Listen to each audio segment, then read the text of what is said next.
Bonjour à tous. Bonjour. Alors, nous sommes ravis aujourd'hui de vous avoir parmi nous avec ce webinaire autour du réemploi d'emballage. Avant de commencer et d'écouter nos chers invités, je voulais vous donner quelques instructions pour le bon déroulé du webinaire. Alors, j'invite chacun de vous déjà à, si vous le souhaitez, bien entendu, à vous présenter dans le chat. Donc à droite de l'écran. Cela nous permettra donc déjà de savoir à qui nous nous adressons.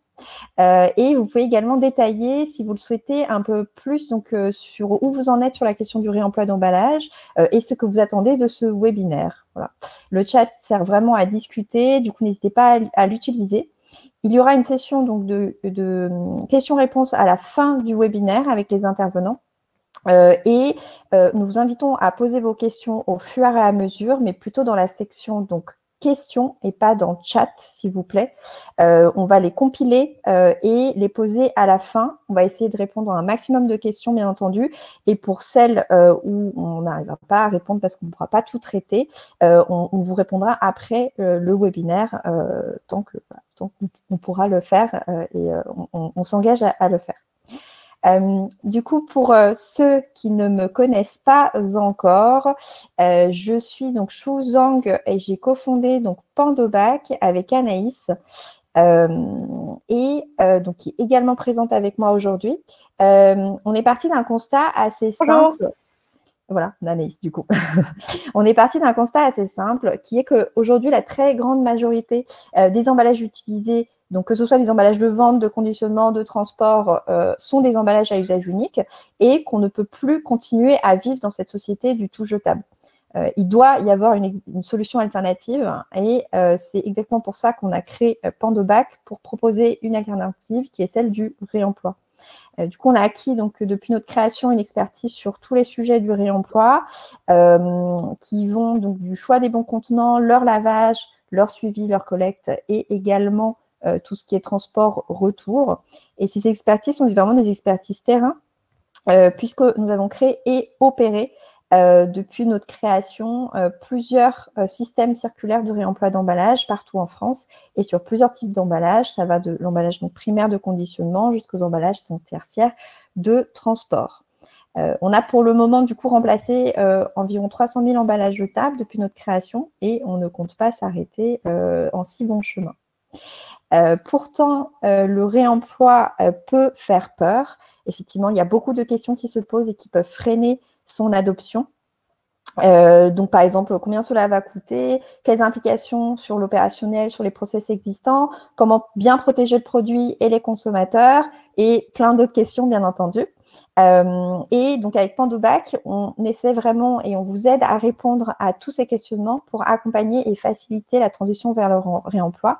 Et aujourd'hui, on a accompagné déjà des grands groupes dans leurs projets voilà, on compte continuer à mettre en place des systèmes opérationnels de réemploi.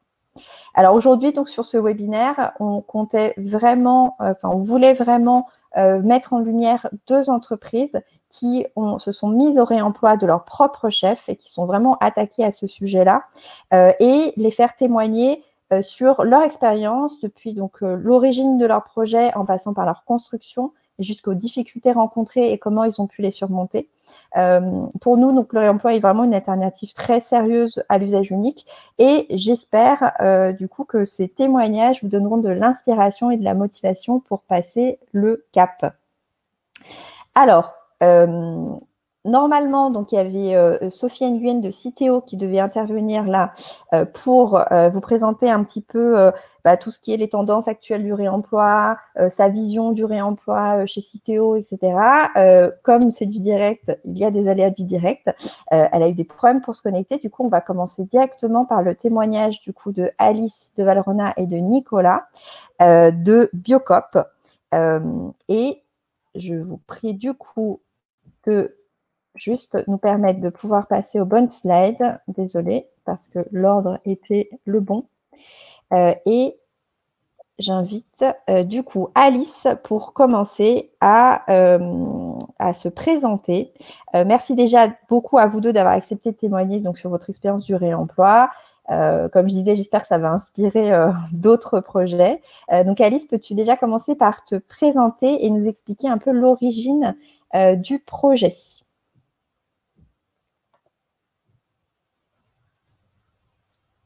Ah, oui. Alors, momentanément, beaucoup d'aléas du direct.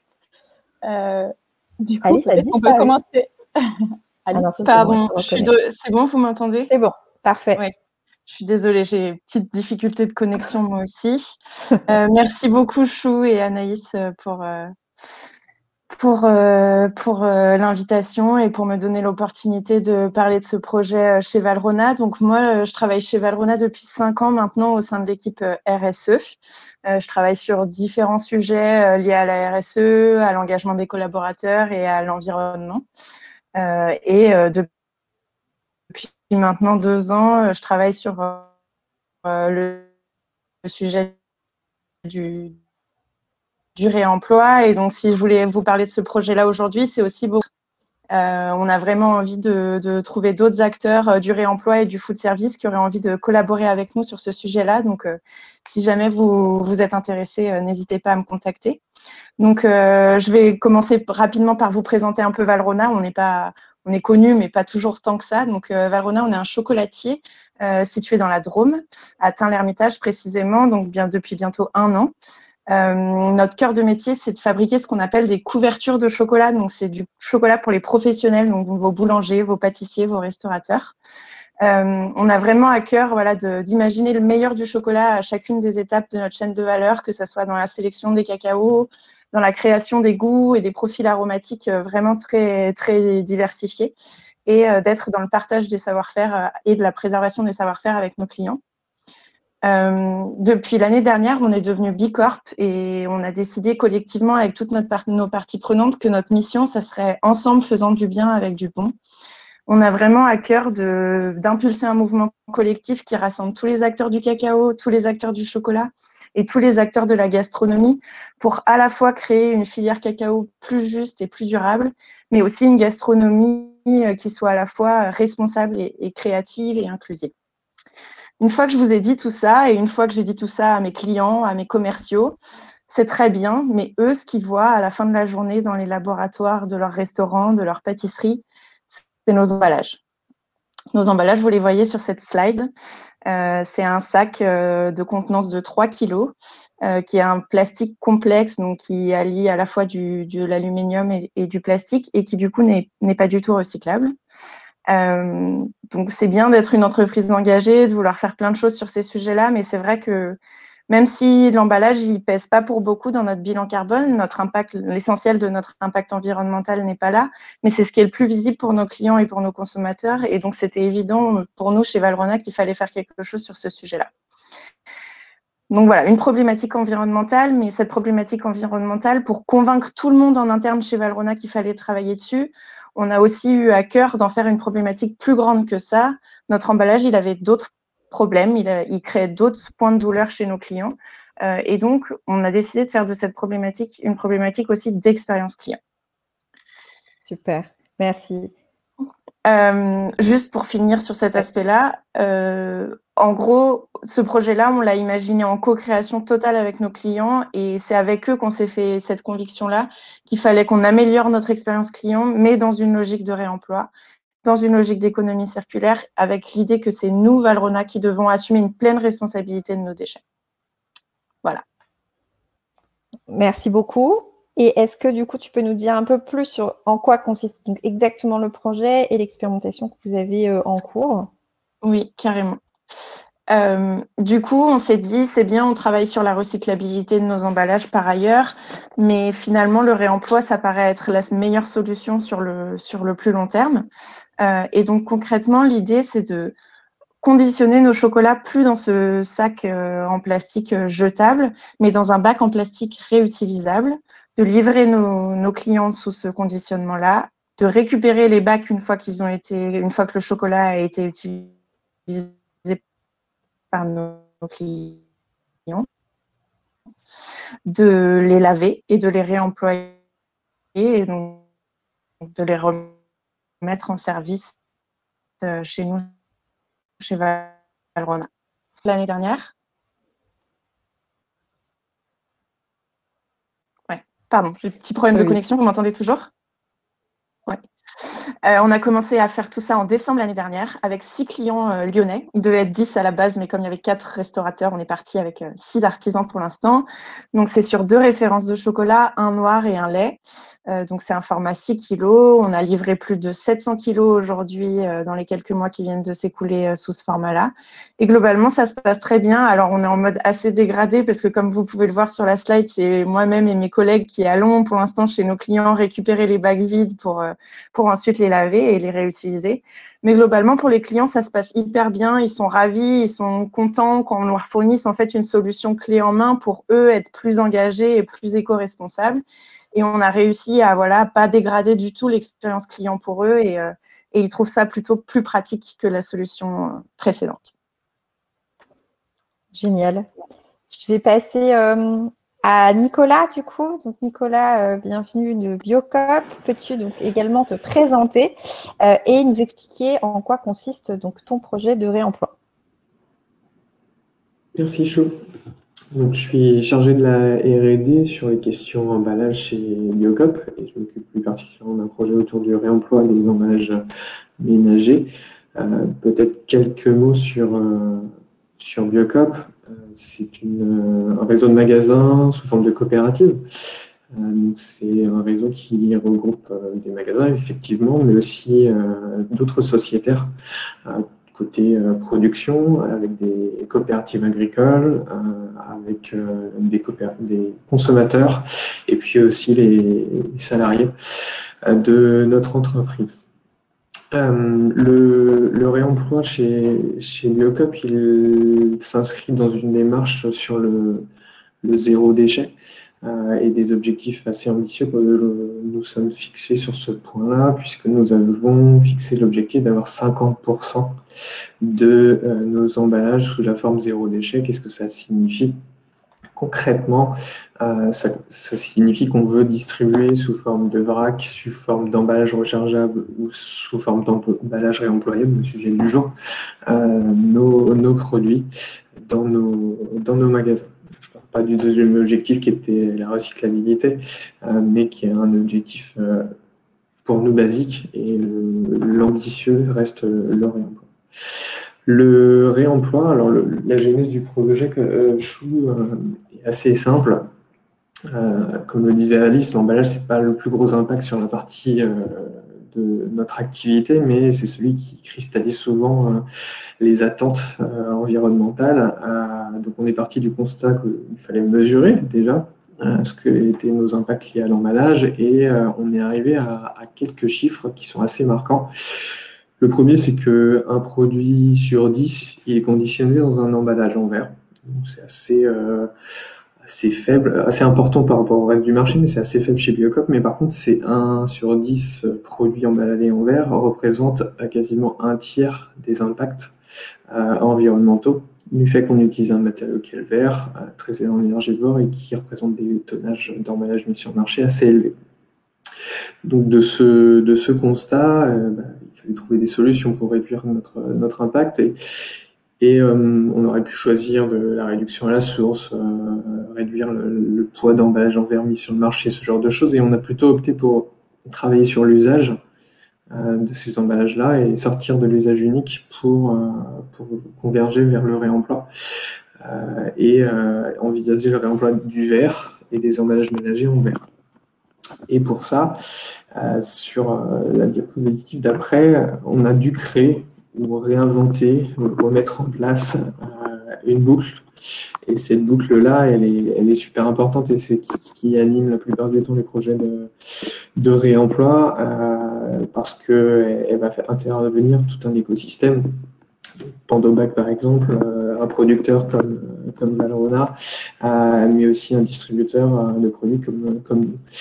Les 2 points qui, pour nous, sont importants. Le premier, c'est impératif, c'est une offre de produits conçue à réemploi, identifiée comme telle, Puis une deuxième qui est plus le volet logistique. Donc, je vais essayer de rapidement vous les détailler. Les produits, comment ils sont identifiés, eh ben, c'est assez simple. Et on va le voir en quelques slides.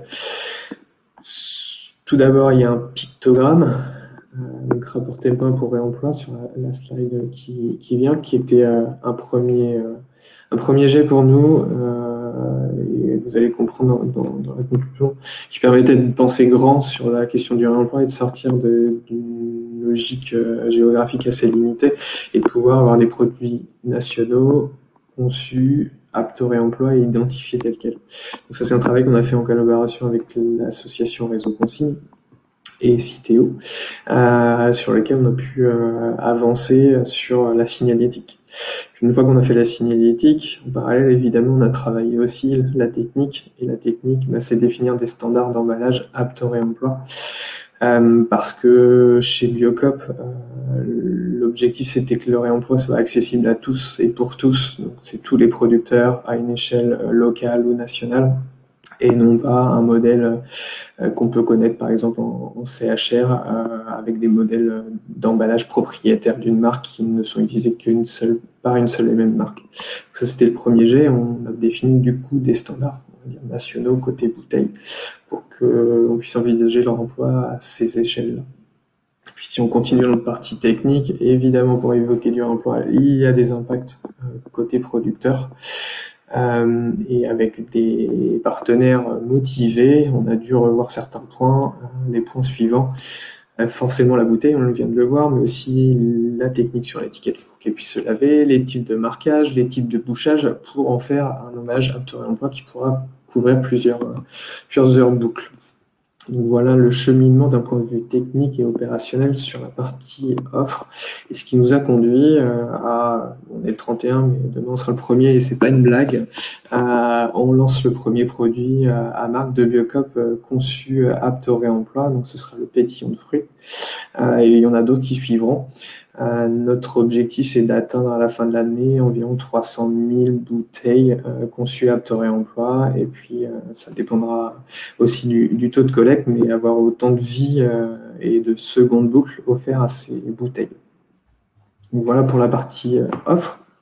Et la seconde partie, qui est plus la partie qu'on appelle logistique, et qui est cette boucle-là, évidemment, c'est de mettre en place des points de collecte dans nos points de vente. Et pour ça, on a dû travailler en partenariat avec des acteurs du réemploi. Ces acteurs du réemploi, ils vont nous aider à faire quatre étapes, les 4 dernières étapes de la boucle. Donc, c'est l'étape 4 qui est la collecte dans nos points de vente, parce qu'on souhaitait avoir des boucles de réemploi les plus courtes possibles en distance. Une étape de lavage et une étape de revente des emballages de seconde main. Donc, grâce à des acteurs que l'on a sélectionnés, avec qui on partage des valeurs communes, on a mis en place des boucles de réemploi sur 2 bassins, bout à bout sur la région nantaise, et puis autour de Lyon, avec Ma Bouteille s'appelle Revient, Alpes Consigne et Rebouteille. Donc aujourd'hui, on a une quarantaine de points de vente qui sont devenus points de collecte. Le lancement date de janvier.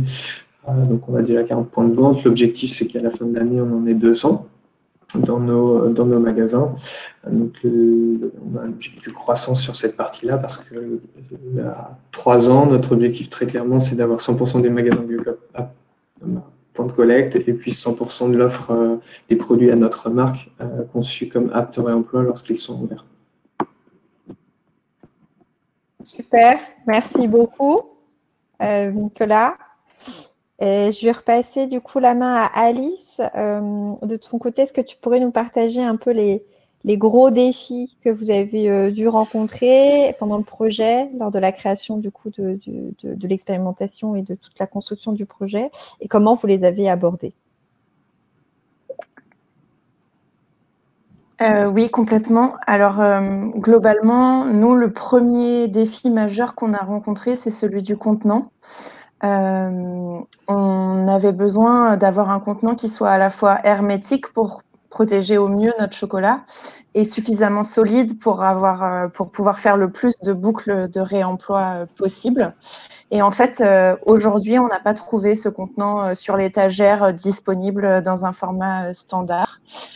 Donc ça a été le premier gros challenge pour nous et c'est toujours un challenge. Et c'est pour ça que j'en appelle aussi voilà, aux gens qui nous regardent aujourd'hui et aux gens qui seraient intéressés pour travailler sur le développement de ce contenant-là, donc d'autres acteurs du food service pour travailler sur ce contenant. Donc c'est pour ça que, comme vous pouvez le voir sur la photo, pour l'instant, dans notre bac, il y a encore une sache en plastique, donc que nous, on recycle. Enfin, on dit aux clients de nous la laisser dans le bac et nous, on la recycle de notre côté. Mais voilà, ça a été ça le premier gros challenge et qu'on n'a pas encore totalement résolu. Le deuxième challenge pour nous, c'était de réussir à faire en sorte que notre logistique retour, elle soit intégrée à notre logistique actuelle. C'est-à-dire qu'on a vraiment à cœur de faire en sorte que ça soit le moins compliqué possible pour nos clients. Et donc, on voudrait que nos transporteurs récupèrent les bacs vides lorsqu'ils livrent les bacs pleins. Et donc, ça, c'est encore quelque chose sur lequel on travaille, sur lequel on est en logique d'imaginer avec nos transporteurs comment ça pourrait se dérouler pour que ça se déroule convenablement. Voilà. Après, il y a d'autres sujets qui sont complexes aussi d'un point de vue opérationnel, mais je dirais que voilà, les deux plus gros sujets majeurs, c'est cela. Super, merci. Et du coup, quelle est la suite à ce projet et cette expérimentation? Et est-ce que du coup, tu as aussi des conseils pour finir pour nos auditeurs, pour s'ils veulent se mettre au réemploi, qu'est-ce qu'il faut faire attention en particulier? Oui, ça marche. Alors, nous, la suite pour nous, c'est à partir de juillet 2021, on étend le modèle et on va essayer de fonctionner sur une logique un peu plus intégrée, un peu moins dégradée, entre guillemets. Donc, on va élargir le projet à 100 clients, donc toujours à Lyon, mais avec cette fois 7 références de chocolat, donc une offre plus large. Et enfin, en fin 2021, on voudrait passer à 1000 clients et élargir à d'autres zones géographiques, donc Drôme-Ardèche très logiquement puisque c'est chez nous, et aussi l'île de Paris et l'île de France si on arrive à le mettre en place. Nous, vraiment, notre vision et nos conseils, c'est de ne pas faire tout seul. Nous, Valrhona, on est un tout petit acteur en plus, donc ça ne fait pas de sens en fait qu'on travaille tout seul sur ces sujets-là.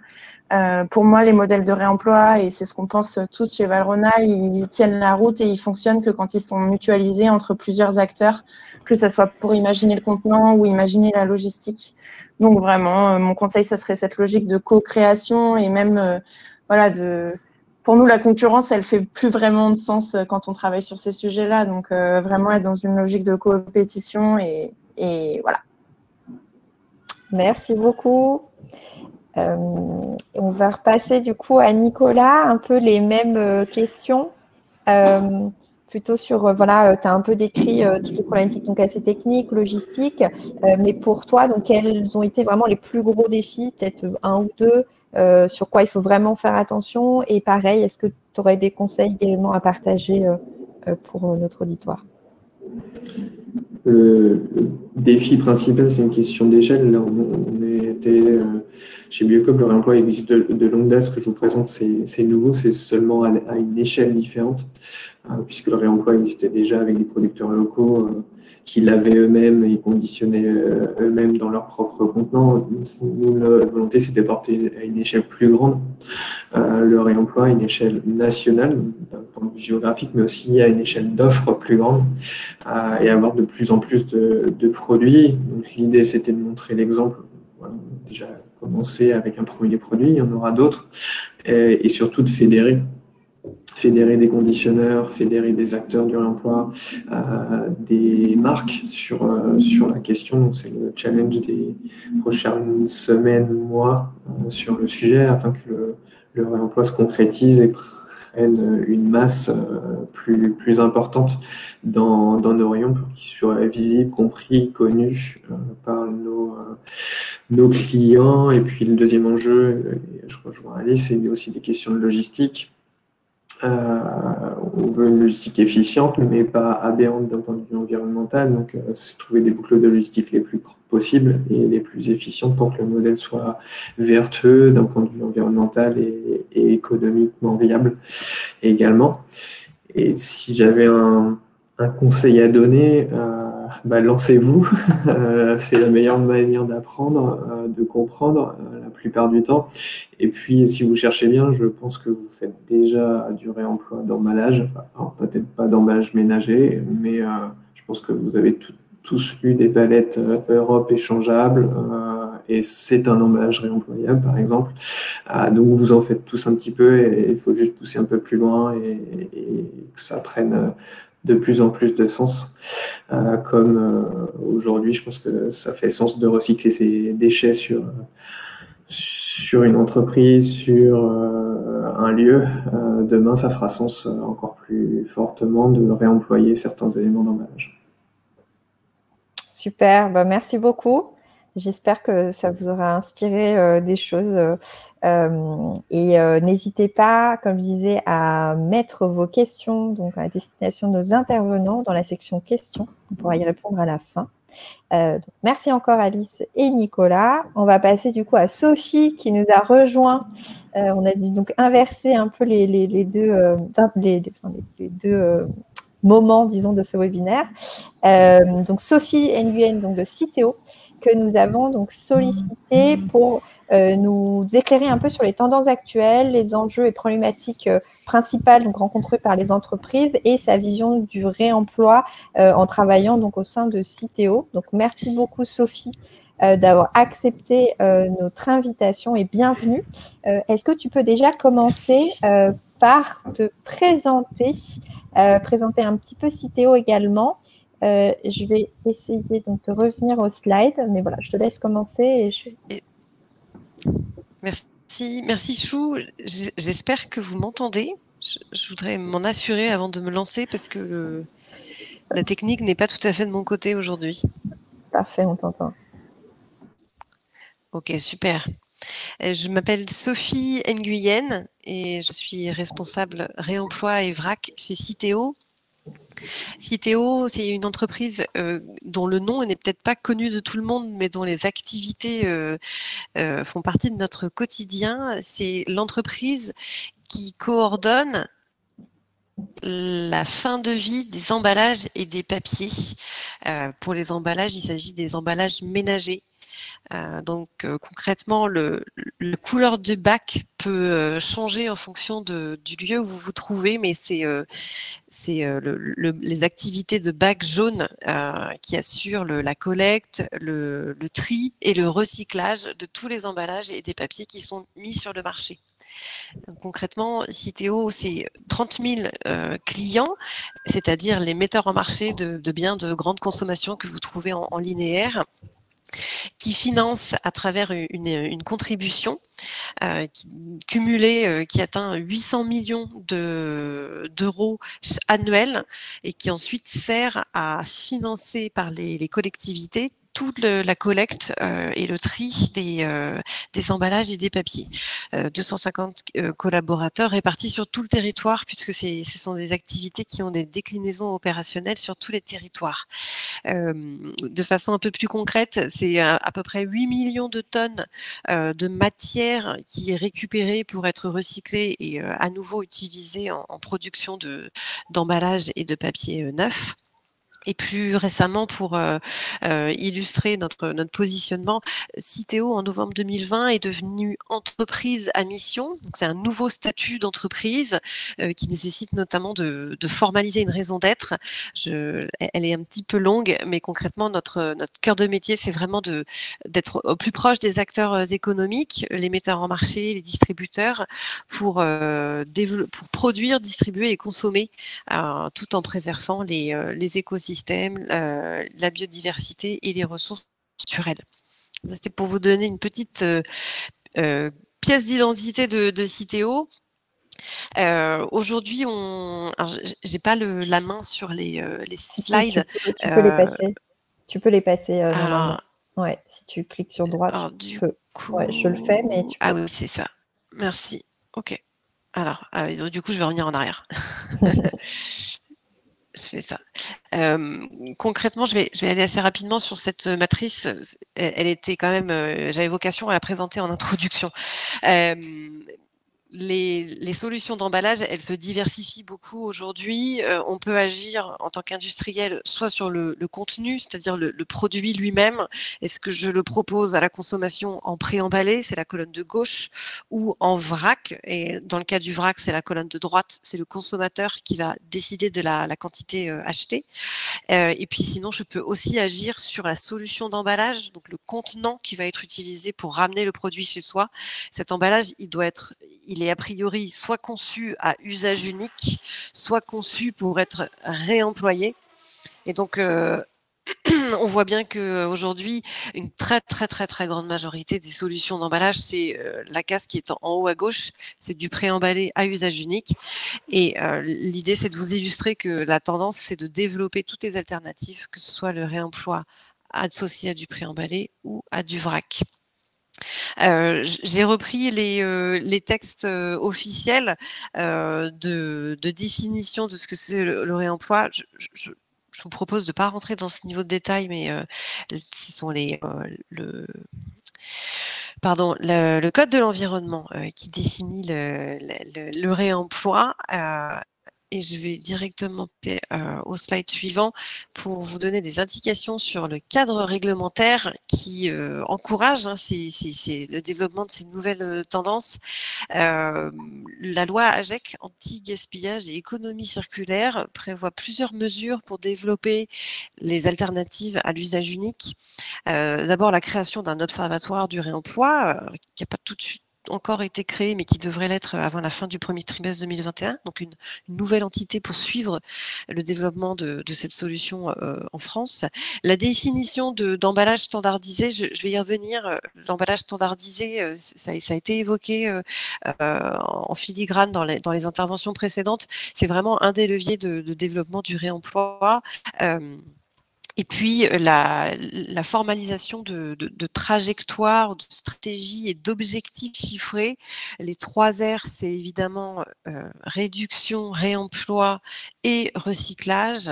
Donc, le réemploi fait vraiment partie intégrante des objectifs au niveau national.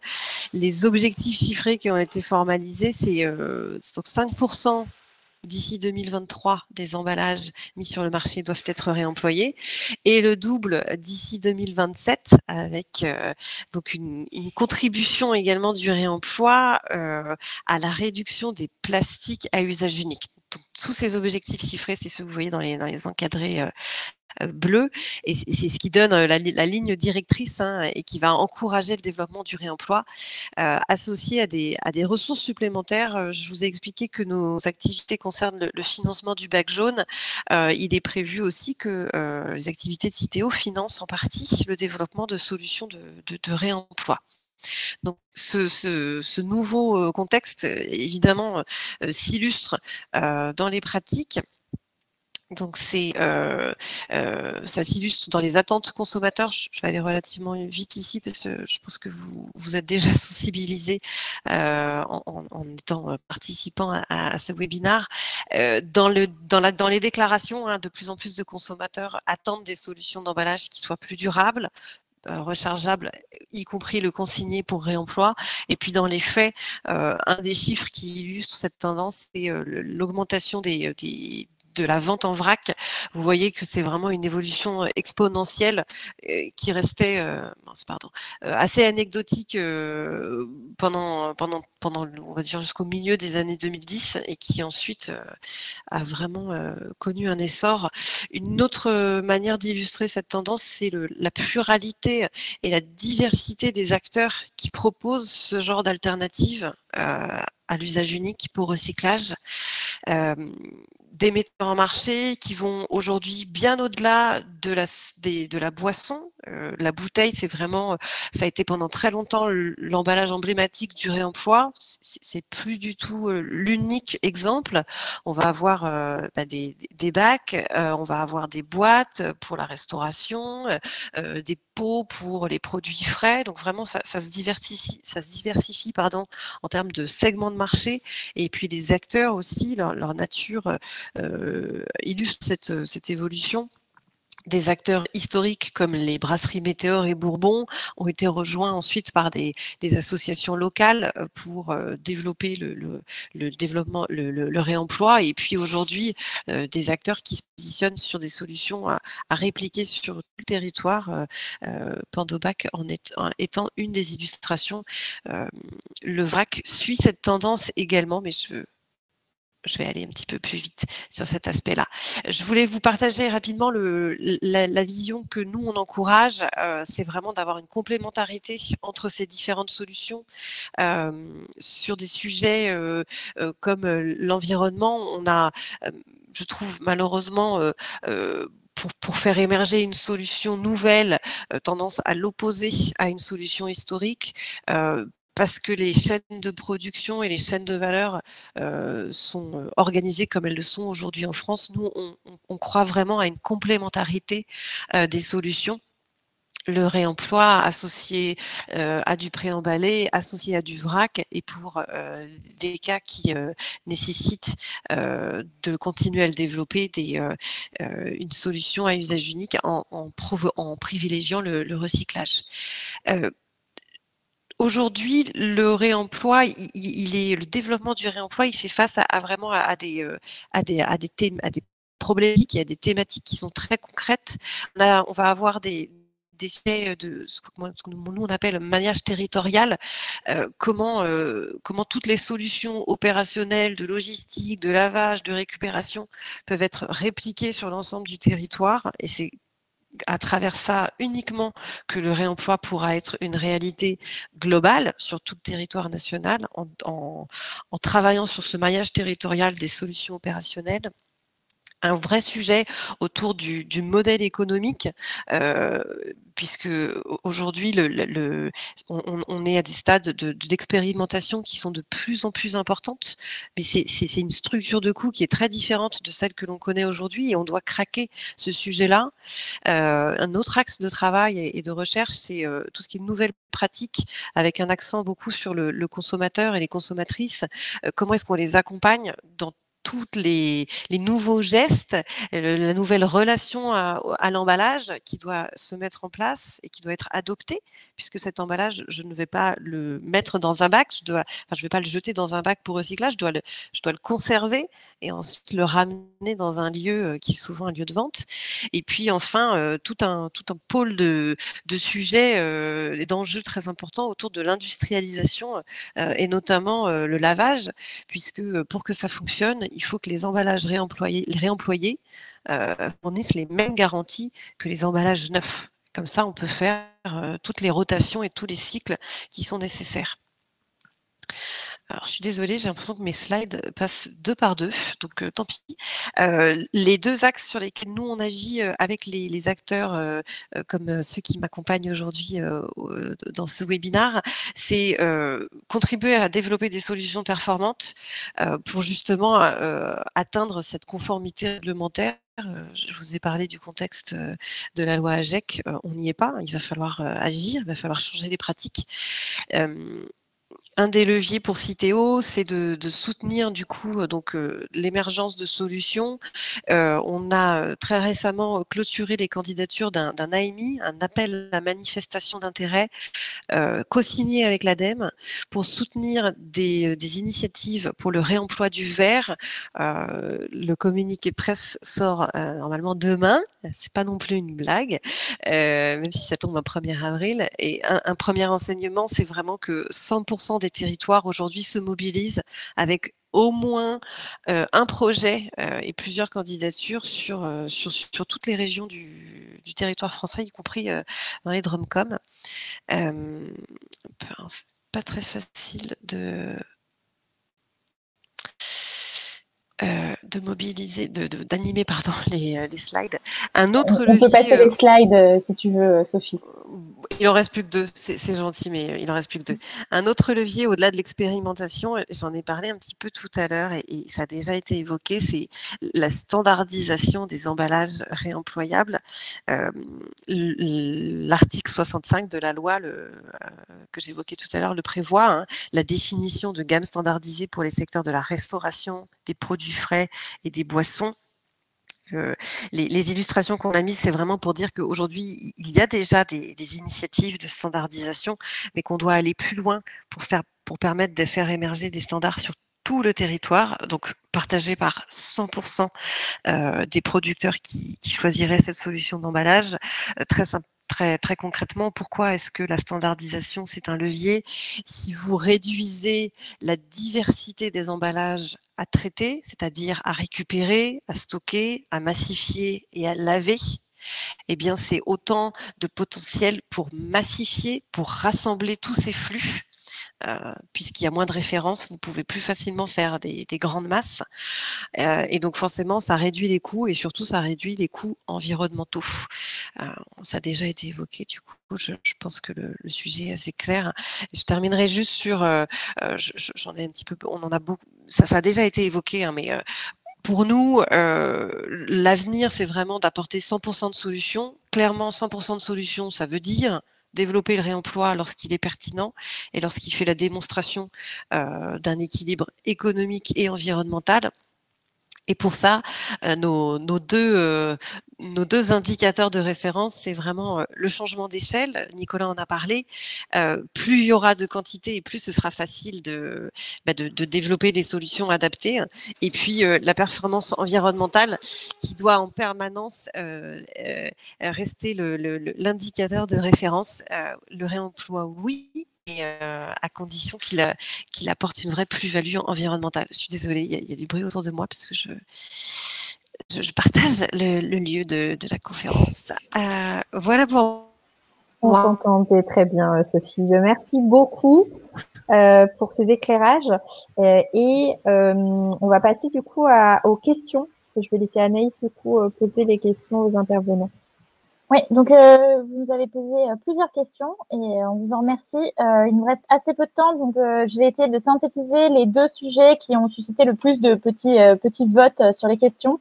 Et du coup, Nicolas et Alice, je vous laisserai répondre à un peu le sujet que vous préférez, mais essayez d'aborder de façon synthétique ces questions-là.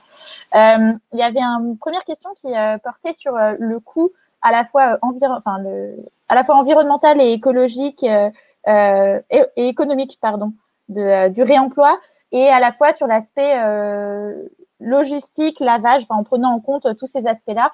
Est-ce que vous avez pu, au cours de vos expérimentations et de vos différents projets, mesurer le coût que ça représentait d'un point de vue à la fois impact environnemental et économique?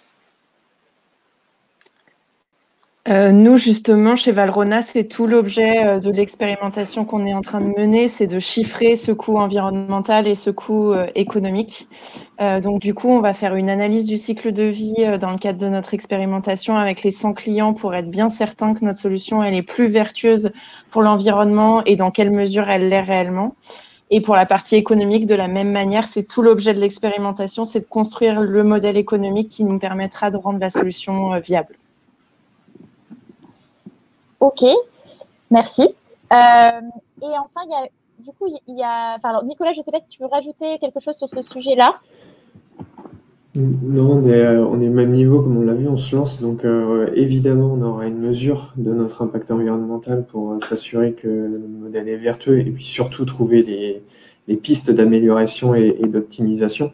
Après, Sophie, je pense, elle peut le partager aussi, mais il y a pas mal d'expériences de longue date sur les réemplois qui fixent déjà des notions de distance parcourue pour la logistique retour, ce genre de choses qui permettent de s'assurer qu'on va dans le bon sens et qu'on ne fait pas traverser la France entière un camion à moitié vide de bouteilles vides. Voilà, par exemple, c'est des choix et des orientations au début du projet qui peuvent permettre de prendre la bonne orientation. Et évidemment, on aura à le mesurer dans le modèle qu'on est en train de mettre en place pour être sûr que d'un point de vue environnemental, on est performant. Et d'un point de vue économique, chaque cas est particulier.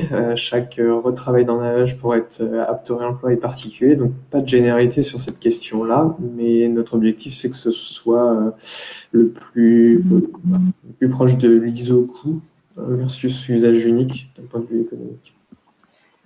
Merci. Du coup, on essaie de caler une dernière petite question. qui portait, alors du coup, je vais mélanger un peu deux thèmes qui avaient été abordés. Il y a à la fois le sujet de l'expérience client et de l'incitation client sur la consigne. Comment gérer la partie expérience client sur du réemploi et comment inciter le consommateur à s'engager dans le système de consigne. Nicolas, si tu veux y aller, Ouais. n'hésite pas. Sinon, Ça marche. Du coup, sur les emballages ménagers, alors, au niveau national, chez Biocop, on a défini qu'il n'y aurait pas de consigne monétaire, donc de somme d'argent versée à l'achat et retournée au client avec l'emballage, pour la simple et bonne raison qu'on a la chance d'avoir des clients qui sont extrêmement citoyens et motivés. Et on arrive à des taux de retour, des expérimentations qu'on a pu avoir, assez élevés, sans avoir ce levier qui est la motivation financière.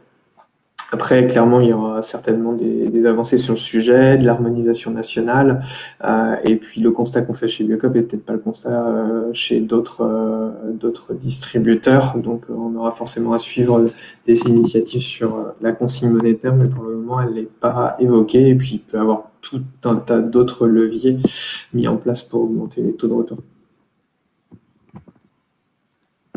Ok. Alice, si tu veux compléter, tu es la bienvenue très très rapidement. Et sinon, je vais laisser Chou conclure, parce qu'on arrive sur la fin du temps. Juste en deux mots, alors, nous, sur l'expérience client, on s'est dit que ce qu'il fallait, c'était qu'on l'imagine avec nos clients et avec nos commerciaux. Donc, on a travaillé avec eux pour le faire, et voilà. Et sinon, on a un peu le même positionnement que Biocop sur la question de la consigne monétaire, sachant que nous, en plus, c'est des transporteurs qui passent chez nos clients pour récupérer les bacs vides. Donc, il n'y a pas la question du déplacement du client sur le lieu. Donc, c'est encore un peu différent. Ok, ben merci beaucoup pour ces retours. Chou, je te repasse le micro. Merci beaucoup. C'était juste pour conclure. Merci vraiment à tous pour votre participation. J'espère que vous aurez trouvé donc soit des réponses, soit des éléments, voilà, pour alimenter vos réflexions sur le réemploi. Nous, de notre côté, donc chez Pandobac, on serait ravis de pouvoir échanger justement avec vous sur vos projets de réemploi, ou si vous n'avez pas encore de projet, sur vos interrogations sur le sujet. Donc, je vous laisse mes coordonnées ici. Il y avait des questions sur est-ce qu'on pourrait envoyer la présentation? Il faut juste que je valide avec du coup les intervenants. S'ils sont d'accord, on pourra vous les envoyer également. Voilà. Donc en dernier, un grand merci pour nos invités, pour leur disponibilité et la qualité de leurs interventions. Vraiment un grand merci. On est ravis de les avoir eus avec nous, et je pense que chacun a apporté des éléments de réponse par rapport au réemploi. Et du coup, je vous dis à très bientôt, et puis vive le réemploi. Voilà. Merci à tous. Merci beaucoup. Merci, au revoir.